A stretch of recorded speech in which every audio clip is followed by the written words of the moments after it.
Last episode we talked about Paul Arizin, but he's not the only forgotten NBA legend. So in this video, I'm going to be talking about a Celtic great who deserves more credit as a player, coach, and GM. His name is Bill Sharman. To start, he was a standout athlete his whole life, playing both baseball and basketball, and in 1950 he signed a minor league deal with the Brooklyn Dodgers, and then later that year he was drafted in the second round in the 1950 draft by the Washington Capitals. Yes, the second round, not only making him an all-time great, but one of the best second round picks of all time. But the real crazy part is, he didn't just play one or the other.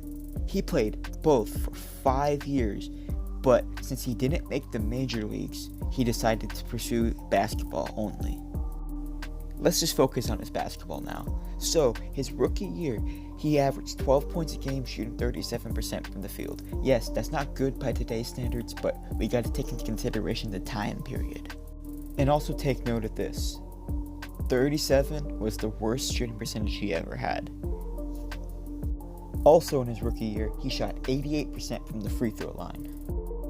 But in the same year, the Washington Capitals folded as a team, and the Fort Wayne Pistons selected him in the dispersal draft.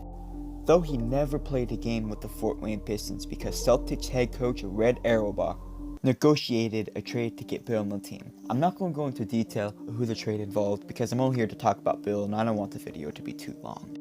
His first year in the Celtics, he did decline because of a lack of playing time, but in his third season, that would shortly change. In his third season, he averaged 16 points while shooting 43% from the field, and after this season, he never shot below 40% again. And also, he was named an All-Star and voted into the All-NBA second team. And those shooting percentages make him one of the best, if not the best shooter of his era. I'm going to jump to what I think is his best season, the 57-58 season, where he averaged 22 points on 42% shooting and 89 from the free throw line. He was named an All-Star and was a member of the All-NBA first team. To wrap up his playing career, before I get into his coaching career, he was an 8-time All-Star, a 7-time All-NBA performer, 4 of which being first team, 3 being second team, and the crazy part is, 7 years in a row, he led the league in free throw percentage. And his career averages are 17.8 points a game, 88% from the free throw line, and 42% from the field.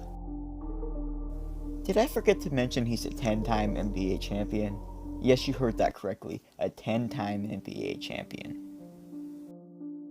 He won 4 of those championships as a player, 1 as a coach, and 5 as an executive. He would have more as a coach if I counted ABA championships, which I'm not counting here. But that's all I'm going to say for now. I don't want to bore you guys by making a 10-minute video on a 50s basketball player. I think it's interesting, but you might not. So I just wanted to get the basics out and hope you learned something new. And maybe you will start looking into 50s basketball yourself, because it is very interesting to see the time period. Even though basketball has evolved and changed a lot, and it is arguably better now, it's still interesting to look back at the past to see how it was played. So if you liked the video, like, subscribe. If you didn't like the video, just leave. You probably didn't even make it this far if you didn't like the video. So, peace out.